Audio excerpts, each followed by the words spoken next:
सावन की पौराणिक कथा जिसमें छुपा है सावन क्यों मनाए जाते हैं उसका रहस्य। तो आइए जानते हैं क्यों मनाया जाता है सावन और क्यों हम महादेव की शिवलिंग पर जलाभिषेक करते हैं इस महीने में। इस पावन महीने की शुरुआत होती है समुद्र मंथन के दौरान। जी हाँ, जब समुद्र मंथन हुआ उसमें से 14 रत्न निकले और उसमें से एक कलश निकला जिसके अंदर भरा हुआ था हलाहल। हलाहल जब निकला ना तो देवताओं और असुरों में से किसी ने भी उसको ग्रहण करने से मना कर दिया, क्योंकि हलाहल की एक बूंद भी इतनी विषैली थी कि वो पूरे शरीर को राख करने में समर्पित थी। अगर आप भी ये कथा जानते हैं तो हर हर महादेव कमेंट में जरूर लिख दें।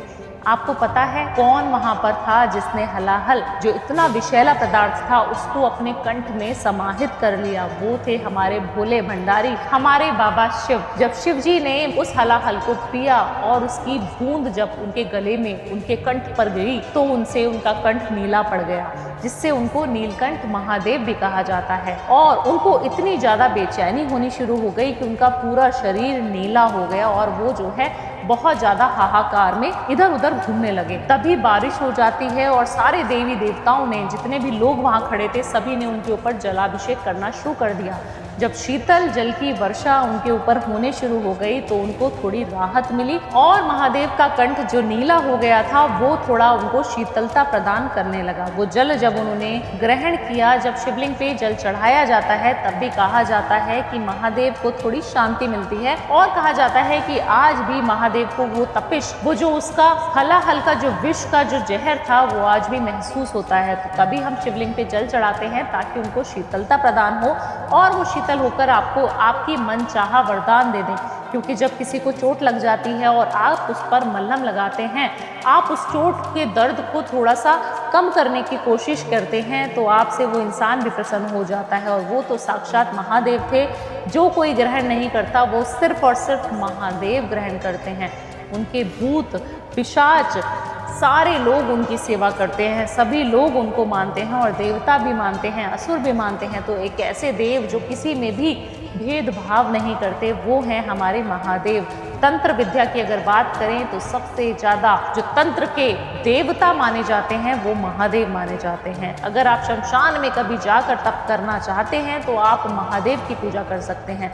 अगर आप चाहते हैं कि मुझे कोई भी धर्म से परे हटना है तो आप महादेव की शरण में जा सकते हैं। अगर आपको सांसारिक मोह त्यागना है तो आप महादेव की शरण में जा सकते हैं। अगर आपको अपने पवित्र रिश्ते को, जैसे कि प्यार के रिश्ते को शादी में बदलना है, तब आप महादेव के पास जा सकते हैं। क्यों? क्योंकि जैसे माँ पार्वती को लेकर उनका प्रेम की कथाएं हमने सुनी हैं, उससे ज़्यादा प्रेम इस संसार में, इस जगत में, इस यूनिवर्स में कोई किसी से नहीं कर सकता।